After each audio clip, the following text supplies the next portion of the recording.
Next up is the episode from December Bride, which starred Spring Byington.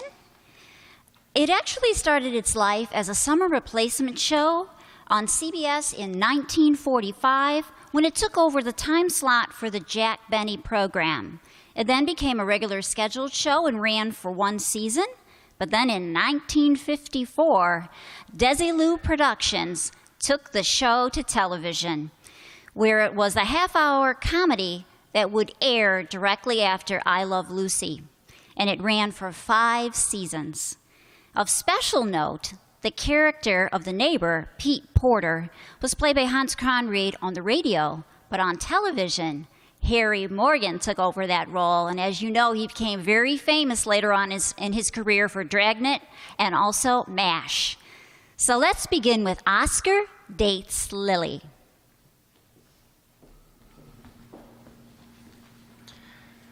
And now, December Bride, created by Park Levy, featuring Hal March and Doris Singleton, and starring that beloved lady of the screen, Spring Byington.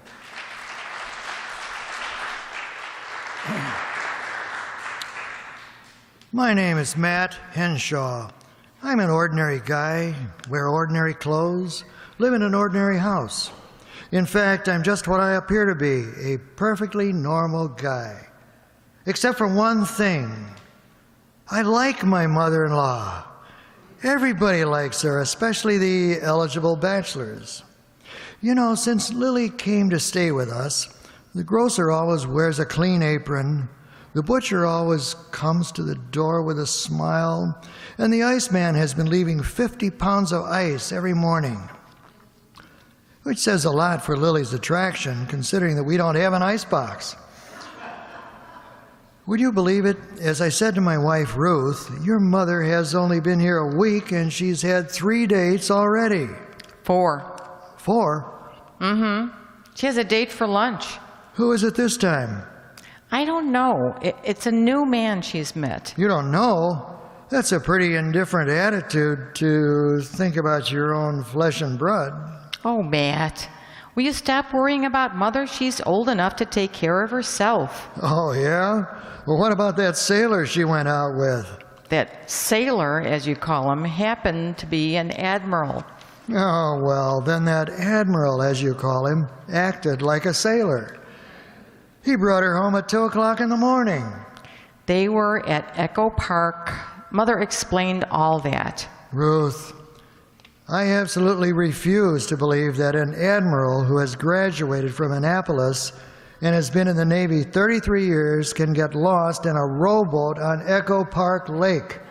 Oh, Matt, stop acting like a father in a bad play. Well, I'm only... Uh-oh. Ruth! Yes, Mother. Now, Matt, please don't embarrass her. Okay. Good morning, children. Morning, Morning. Lily. I understand you have a lunch engagement. Yes, that's right. I don't want to pry into your personal affairs, Lily, but what exactly do you know about this man? Well, his name is Oscar Primrose. Yes? That about covers it. Lily, you must know more about a man you're going out with than that. Now, dear, when you first meet a gentleman, it isn't proper to ask too many questions. No, of course not. But Mr. Primrose is a man of culture. His eldest daughter went to Vassar, and she married Ned Compton, who has hay fever and isn't doing very well. He divorced his first wife because she ran away with a ballet teacher. Well, how do you know all these things? I asked him. Lily, where did you meet this man? Oh, it was quite accidental. I was driving by the pet shop, and there was the cutest little schnauzer puppy in the window.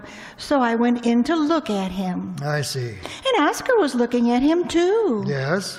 And he looked so adorable, I just wanted to hug him and kiss him. Oscar? No, the schnauzer. If you could only see how nice he looked with his nose pressed up against the window and the pleading look in his big brown eyes. The schnauzer? No, Oscar. And when he came over to ask me if I wanted to take him home with me, It broke my heart because I had to say no. Oscar? No. The schnauzer? No, the salesman. You know we have no place here to keep a dog. And then he asked me to go out to lunch with him. Oscar. Of course. Oh, So you see, it was all perfectly proper. Lily, Huh? please sit down. All right. I think it's time we had a heart-to-heart talk. You see, in this world, there are two kinds of men. Nice men and, well, there are some who, well, the less said about them, the better. Now, this type of man is always, well, what I mean is you've got to be more careful because he, in other words, Lily, a man of this kind is always, that is nearly always, you follow me? Yes, Matt. Good, Lily. Lily, I hope I haven't embarrassed you by speaking plainly, but I feel that the time has come. I felt the time was right for a straight-from-the-shoulder talk. Oh, children, I appreciate your concern about me, but it's really unnecessary. Mr. Primrose is a respectable businessman. And like I said before, when I kissed him goodbye, he just... Mother? Huh? You kissed a man the first time you saw him? Well, he was getting on a train, and when I looked around, everybody else seemed to be doing it. Oh, my goodness, it's 11 o'clock, and he'll be here soon. I better get dressed. Imagine kissing a guy the first time she meets him. Hiya, neighbors. Oh, Hiya, hello, Pete. How's every little thing? Oh, Ruth, Yes, Mother? do you know where my perfume is? Oh, I borrowed it. I'll get it for you. What does Lily want with perfume at 11 o'clock in the morning? She's going out. She's got another date. Another date? How does she do it? I've got a mother-in-law that if the house was burning, a fireman wouldn't take her out. Pete, you're exaggerating. Maybe she's one of those women who are not interested in men. Not interested in me. Are you kidding? She's lifted every manhole cover in town to see what's under it. Pete, I just don't understand your attitude. What's so hard to understand about my attitude? I've got a perfectly sane, normal, healthy, 100% American feeling. I hate my mother-in-law. Oh, Pete, you're just prejudiced. Oh, well, it's easy for you to talk. You've got a mother-in-law that's fairly attractive. I got one whose face would stop a clock. You're exaggerating. Oh, yeah? So how do you explain the fact that she isn't allowed within 10 miles of the Naval Observatory? Please, Pete. Now look, Matt, you're not in the same position I am. Lily has dates. She goes out. You might even marry her off someday. Well, if that'll make her happy, sure. But not to any Tom, Dick, or Oscar. Oscar? Yeah, that's the guy she's going out with today. I don't even know anything about him. Well, it's easy enough to find out about him. If he's got any dough, he'll be in Dun & Bradstreet. Yeah. Say, I think I brought a copy home from the office. Get it, will you? I'll run home and see if I got it. Good idea. And hurry, Pete. I'll be right back. Excuse me, Ruth. Where's Pete rushing off to? Well, we'll soon find out about Oscar. Pete's going to look him up in Dun & Bradstreet. For heaven's sake, what for? He's only taking Mother to lunch. I know, but I just want to make sure that Lily doesn't get stuck for the check. Hey, Matt. Matt, Yeah? I found the book. Well, we'll just have to see what Dun & Bradstreet has to say about Oscar Primrose. Primrose. Prendergast. Pennington. Peterson. Presley. Primrose. Here it is. Oscar Primrose. What does it say? He's at 4-4. Wow. Well, what's it say? Matt, Do you know who Oscar Primrose is? Who? He's Crunchies. What? Crunchies, the biggest selling breakfast cereal in the country. Oscar Primrose owns it. No kidding. Oh, I can see the entire wedding ceremony right now. They'll march down the aisle under a canopy of box tops. Oh, what a father-in-law to have, Matt. What a break for you. Me? What good'll it do me if he marries Lily? Oh, come on, Matt. You know if he marries Lily, Mr. Primrose will probably give you a nice fat job. You'll probably be a vice president. Vice president, huh?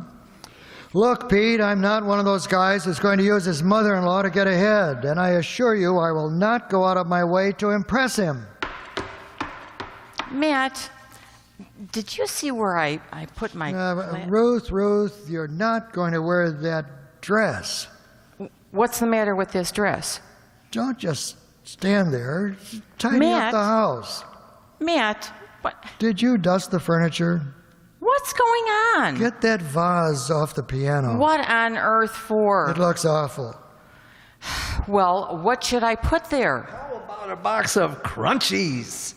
That's a brilliant idea. Have you got a box in the house? Crunchies? Have you gone crazy? Well, we've got some, haven't we? Well, sure, I bought them last week, but you wouldn't eat them. You said they were terrible. I said that? Never. Well, you certainly did. And I can tell you exactly what you said. You said, of all the lousy breakfasts... Never mind. You misunderstood me. Pete, what's gotten into him? Money. Whose? Lily's new boyfriend's. He owns Crunchies. Oh, so that's it. Now, you've got it all wrong, Ruth. I have no personal interest in this thing at all. All I'm thinking of is Lily's vice president, happiness. Well, I can't stand all this vulgar talk about money. I'm going home. And if the wedding comes off, let me know, will ya? I've got a pair of shoes I'd like to throw after the bride. My mother-in-law will be in them. Yeah, so long, Pete. Now, let me see. Where's that cigar George gave me last Christmas when his wife had a baby? Oh, that must be him. I'll get it. Fix your hair, Ruth. Do I need a shave? Oh, Matt, relax, will you? Well, I'm just...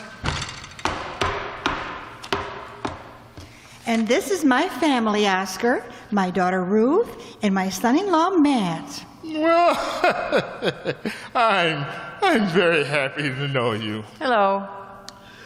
Sir, I'm delighted.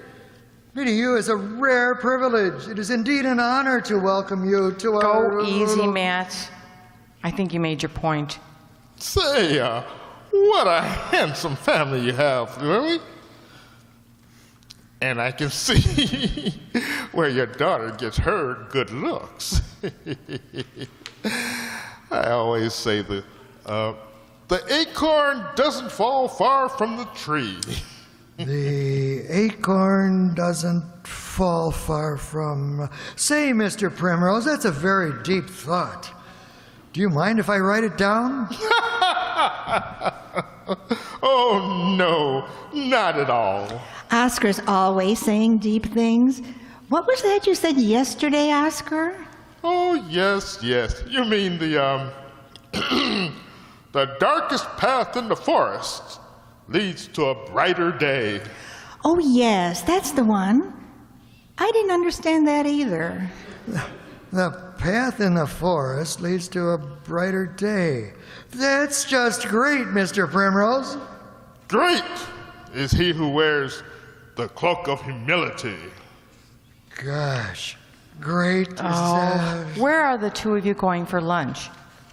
Le Maison de Fromage Blanc. La Maison de... That's a restaurant, Matt? Oh, Well, it's the greatest. I would say it's the greatest place in town for lunch. Lunch? I don't know how you can mention lunch. What a breakfast I had. Out of this world.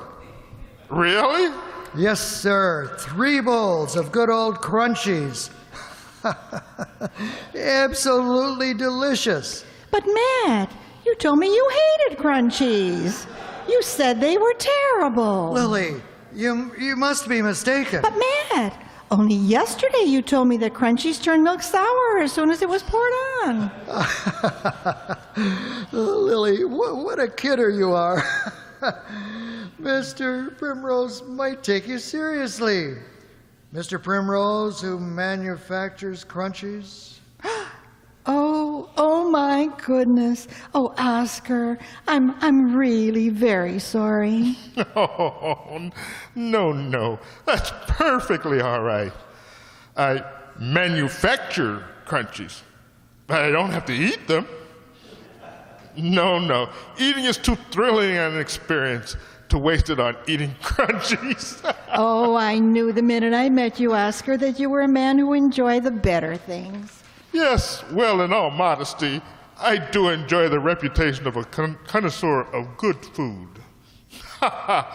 That's why I'm looking forward to revisiting some of my favorite eating places in Europe. Europe? When are you going? Well, I'm leaving in 3 days, and I'll be gone approximately 6 weeks. Oh, I'd love to show you Europe, Lily. Oh, I'd love to see it. Well, then that's settled. Matt, And I'm glad, Lily, that one of my last days here will be spent in such charming company. We'll make it a real celebration. Thank you. I'll go get my coat. I'll go with you, Mother. Ah, that's a charming woman. Your mother-in-law, boy. Yes. Mother, what are you going to do? About what, dear? About Mr. Primrose. You heard what he said. He's leaving in 3 days. Oh. You don't have much time. Oh, well, maybe he doesn't like me. Oh, of course he does. I saw how he looked at you. Did he? And you like him, don't you? Well, yes, I do, but that doesn't mean he's going to propose. Well, he will if you make yourself provocative and alluring and exciting. Here, let me spray some more perfume on you. All right. But from the way Oscar talked about food, I think I'd do better to put a drop of gravy behind each ear. I'll get it. No, I will. It's probably Mother. I told her to call to report if anything happens. Hello? Hello, dear. Is that you? Oh, Mother, tell me, has anything happened yet? No, dear. But I think it won't be long. Oh? What makes you think so? Well, he told me all about his first wife while we had the hors d'oeuvres. Then he told me about his second wife while we were having celery and olives. And all through the consommé, I heard about his third wife. She'd be getting to me by the time we reached dessert.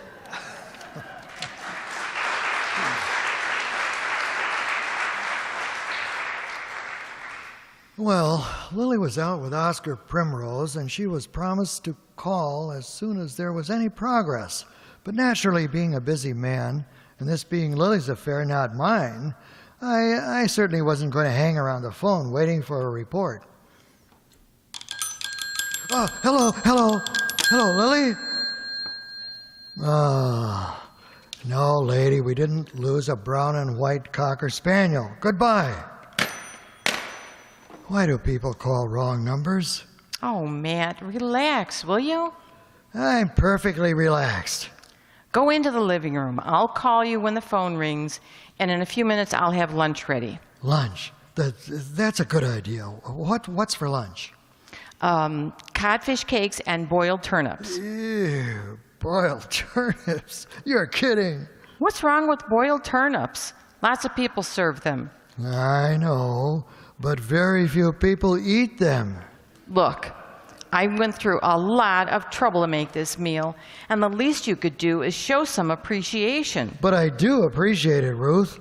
But how come your mother can go into the kitchen and in no time at all whip up a meal that is just delicious?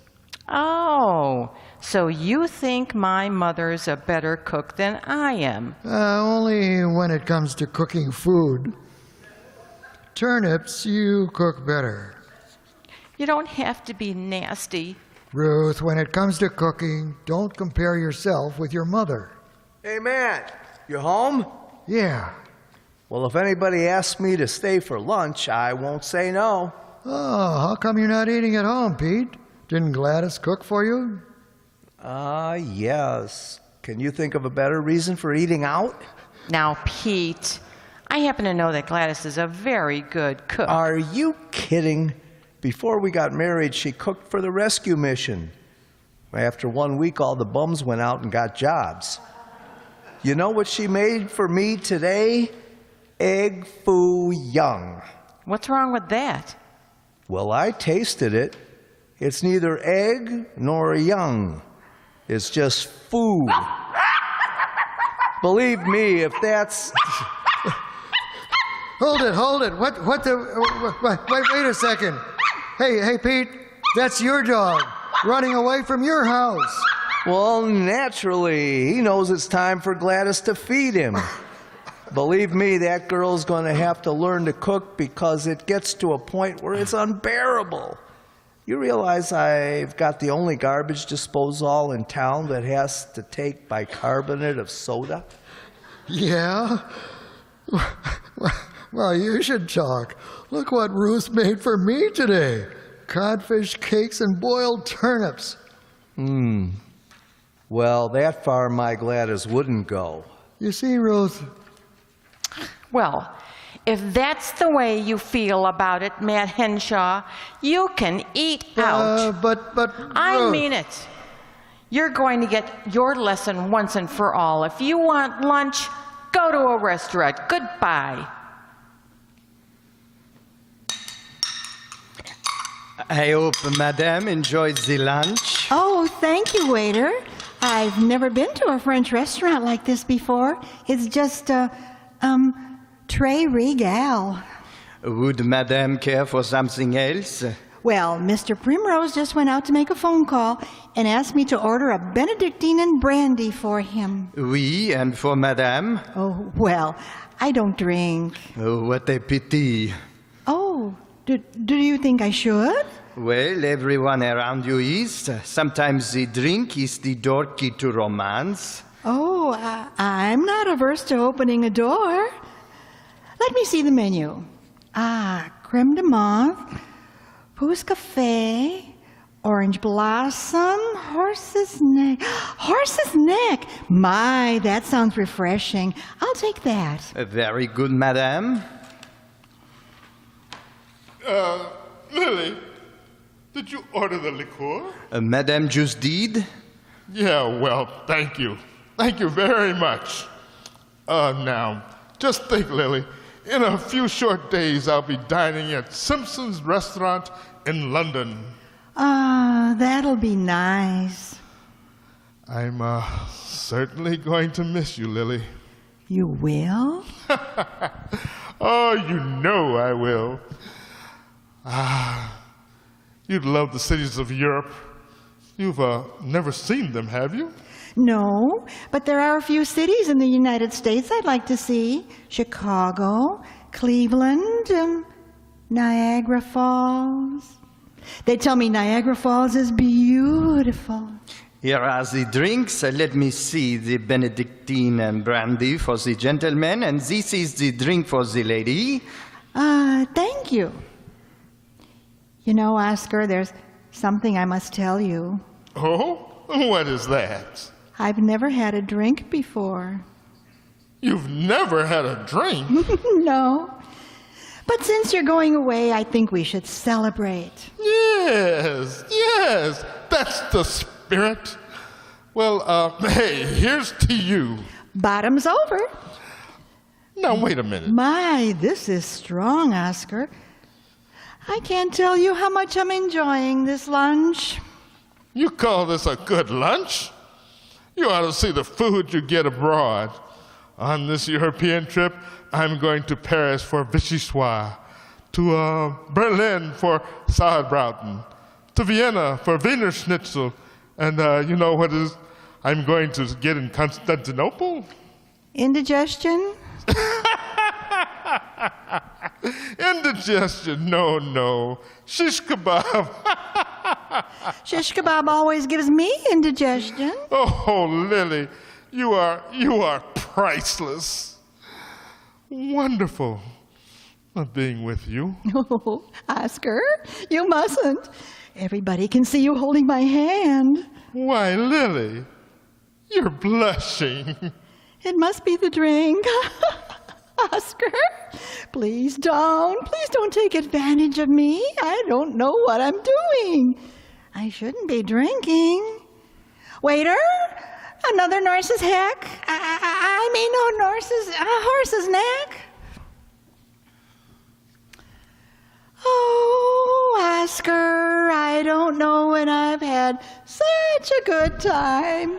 Yoo-hoo, waiter, another horse's tail. You mean a horse's neck? Oh, bring me the whole horse. I'll pick out the parts I want. Lily! I want to live. I want to live. Lily! I want to live. Lily! I want Please! What?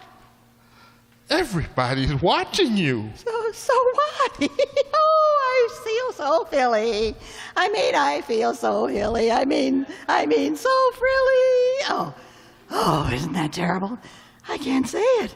My goodness, waiter, what did you put in these horses' necks?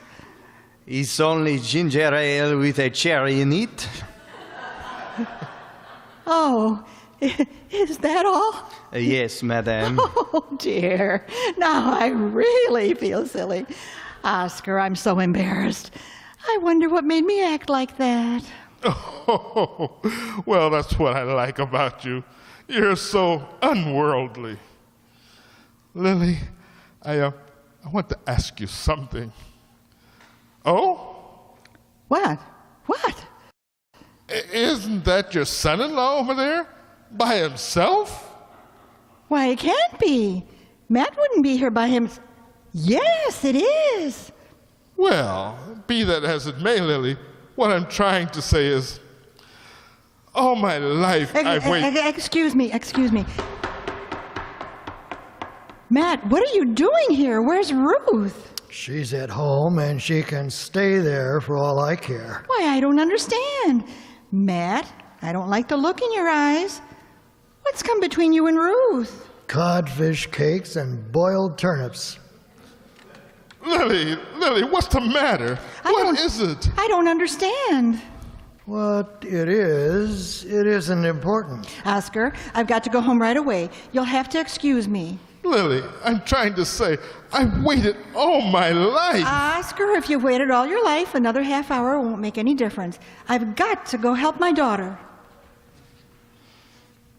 Mother, are you sure this will work? Ruth, dear, leave everything to me. It's my fault that you and Matt quarreled, but I had exactly the same trouble with your father.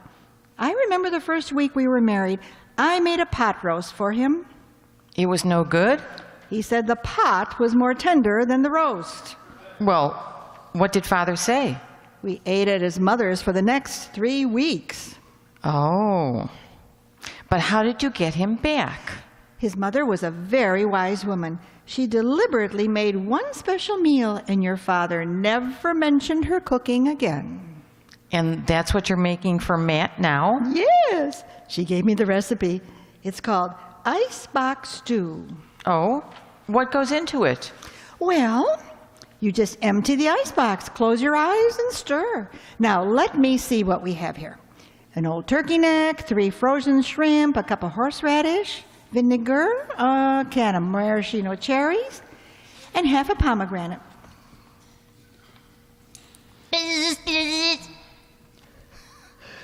Henshaw speaking. Mr. Porter outside to see you. Oh, send him in. Hi, Matt. Where are we going to eat tonight? Got the greatest news for you, Pete. Ruth just called. Lily's cooking, so I'm eating at home again, and you're invited. Wow. Now you've showed him who's boss. Sure. And because Lily is being so nice to me, I'm repaying her. Well, what do you mean? I've invited Oscar Primrose to dinner. Oh, what a surprise for Lily. He's a connoisseur of food, and when he tastes Lily's cooking, I'm a vice president. Mother, how can you tell when this icebox stew is done? It's very simple, dear. You put a spoon in. If it turns black, it's done. Oh, here they are. Is that you, Matt? Yep, Pete's with me. When do we eat? Man, am I hungry. Hey, it looks wonderful. What's in it? What isn't? Say, I'm so hungry I could eat a horse. You see, Ruth? I knew we forgot something. Oh, go into the living room, boys. We'll call you when the table's set. Oh, no. We can't wait. Can't we have a little taste now to just tide us over? A sort of a little preview? Well, Come on, Mother. He's asking for it. well, all right. Here, Matt, use this black spoon. And here's a spoon for you, Pete. It smells good. Ruth, I hope you have the recipe for this. Oh, I'll never forget it. Go on, darling, eat. You too, Pete. Well, how do you like it? Well, it sort of takes your breath away. I'm waiting for mine to come back. I wonder if Oscar's gonna like this. Oscar? Yeah, it's a surprise. I didn't tell you. When I found out Lily was cooking tonight, I invited Oscar for dinner. Oh, no! You invited Oscar? Sure. Lily, what are you doing throwing the dinner down the drain? Don't stop her, Matt. Don't stop her. Oh, Matt, how could you invite Oscar here?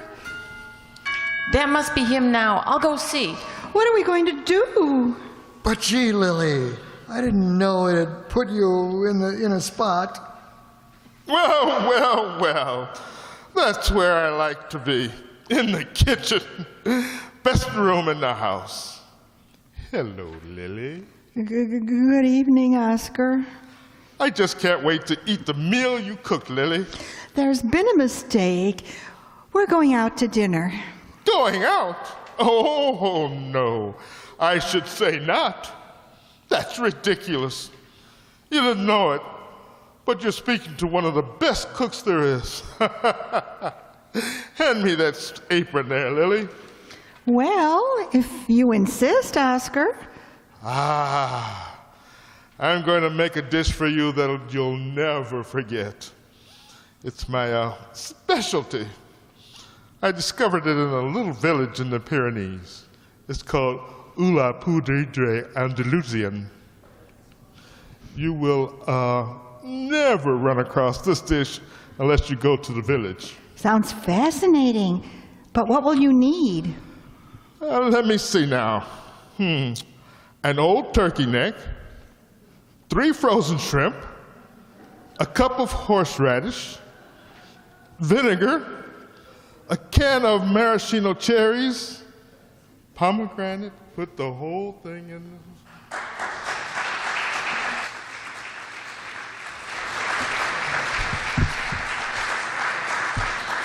The cast of December Bride featured Ellie Babka as Lily Ruskin,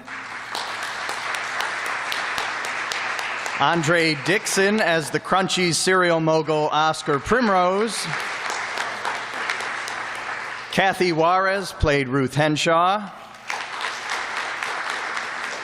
Herb Thompson voiced the part of Matt Henshaw,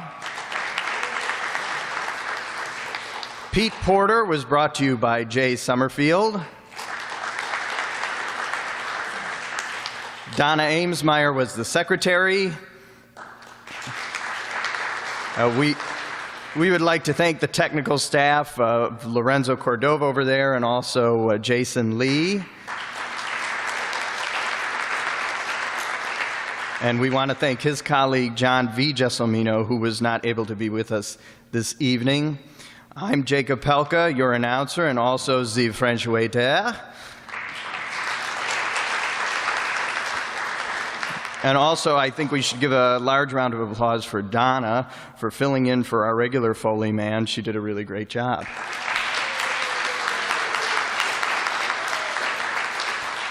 And now she'll finish with a few closing remarks. We would like to extend a huge and very heartfelt thank you to the Riverside Township Board of Trustees and Township Supervisor Richard Tusher for their continued support of our group. They make this possible for us all to come together September through May to enjoy these wonderful old radio shows. So please join us in a round of applause for them.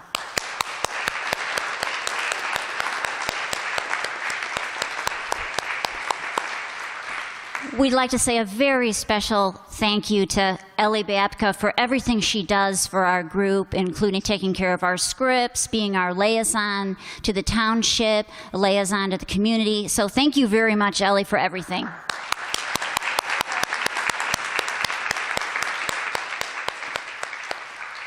A special thank you goes out to Andre Dixon. He is our YouTube webmaster. He puts all our shows out there so people literally from all over the world can tune in and watch our shows. Thank you, Andre.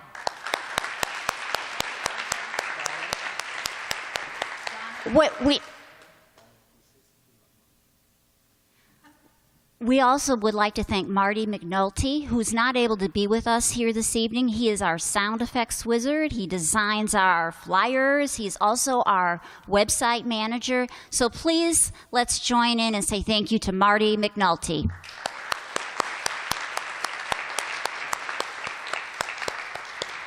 I'd also like to mention a thank you to John Gelsomino, Tom Duggan, and Dave Sanchi.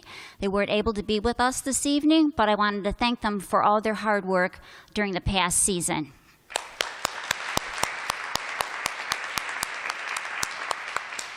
And I'd like to remind you about our website, riversidetownshipradioplayers.com. I made up a couple flyers. They're over on the side table if you'd like to take one. We invite you to check out the website over the summer when we're on vacation. There's a link there you can click on. It'll take you right over to YouTube. You can see some of the shows maybe that you might have missed over the season or watch some of your favorites again. So we do invite you to do that. And a special thank you to our audience for your support throughout the year. And we hope you have a wonderful, happy, and healthy summer. We look forward to seeing you again in September. That's the fourth Friday, September 23rd. So until then, travel safely and have a wonderful summer.